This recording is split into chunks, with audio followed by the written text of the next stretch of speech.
El per què desmuntar aquest Mini 2?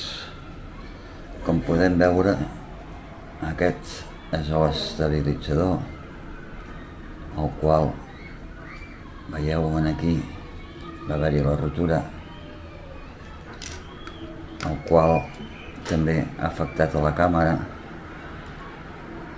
una càmera que ja no es podrà fer servir, encara que sembli que pugui estar bé.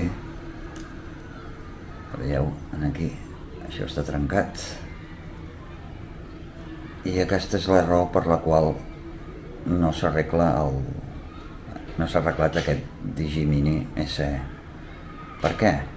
Perquè només això i això està al voltant dels 200 euros i una nau nova en costa 299.